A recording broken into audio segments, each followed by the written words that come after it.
Shalom, terima kasih atas waktu dan kesempatan yang diberikan kepada saya. Perkenalkan, nama saya Matilda Christina Liak dari Prodi Teknologi Budidaya Perikanan semester 2. Di sini saya akan membahas tentang makanan dan kebiasaan makan, food and feeding habits. Di sini kita membicarakan makanan. Tentunya semua makhluk hidup membutuhkan makanan untuk mendapatkan energi. Sebab dalam makanan akan kita dapatkan 3 kelompok senyawa kimia, yaitu yang pertama karbohidrat, yang kedua protein dan lemak atau lipid, dan yang ketiga vitamin dan mineral. Selain itu ada juga fotosintesis. Fotosintesis dapat dilakukan oleh tumbuhan dan bakteri anaerob. Sumber energi berasal dari tumbuhan atau plankton dan tanaman berbunga yang menyimpan energi hasil fotosintesis di proses pembentukan zat organik atau karbohidrat dari zat anorganik atau H2O dan CO2 dengan bantuan cahaya matahari. Matahari membawa unit-unit energi yang disebut foton, dan energi inilah yang memegang peran dalam proses fotosintesis cahaya. Makanan yang pertama kali untuk larva adalah plankton dan biasanya tergantung ketersediaan lingkungan. Feeding habits atau cara makan. Cara makan dengan menggunakan mata, pembawaan dan persentuhan. Waktu makan ikan yaitu pada pagi hari, siang dan sore hari. Ada juga ikan yang mencari makan dengan malam hari atau yang biasa disebut dengan nocturnal. Adapun kebutuhan nutrien ikan yaitu yang pertama kebutuhan protein.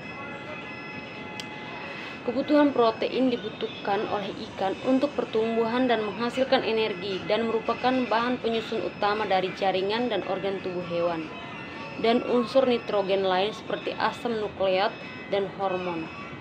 Protein merupakan zat penyusun tubuh utama, sehingga pemberian protein yang cukup diperlukan untuk pertumbuhan cepat. Protein dapat berasal dari tumbuhan atau protein nabati, dan ada juga protein yang berasal dari hewan atau protein hewani. Protein hewani lebih mudah dicerna daripada protein nabati. Kebutuhan ikan akan protein dipengaruhi oleh beberapa faktor seperti ukuran ikan, suhu air, tingkat atau dosis pemberian pakan, kualitas pakan, dan ketersediaan pakan alami. Yang kedua adalah kebutuhan lemak. Kebutuhan lemak ini berperan sebagai sumber energi dan untuk memelihara bentuk fungsi membran atau jaringan. Nilai gizi lemak dipengaruhi oleh kandungan asam lemaknya, khususnya asam-asam lemak esensial. Yang ketiga adalah kebutuhan karbohidrat. Karbohidrat ini berfungsi sebagai sumber energi utama dari komposisi makanan yang dibutuhkan oleh tubuh. Pengaruh karbohidrat terhadap pertumbuhan dipengaruhi oleh beberapa faktor, yaitu kadar karbohidrat dalam pakan, kecernaan karbohidrat dalam jumlah pakan yang masuk. Yang keempat, kebutuhan vitamin. Vitamin berfungsi sebagai katalisator terjadinya proses metabolisme untuk pertumbuhan normal, perawatan tubuh, dan reproduksi. Kebutuhan akan vitamin sedikit, tetapi bila kekurangan akan mengakibatkan kelainan dan penyakit. Yang mempengaruhi kebutuhan vitamin ialah ukuran ikan, jenis ikan, umur ikan, pertumbuhan, suhu air, dan komposisi dalam pakan. Ada juga mineral. Mineral adalah bahan organik yang dibutuhkan oleh ikan untuk pembentukan jaringan tubuh sebagai aktivator enzim dan hormon. Kita membicarakan pakan.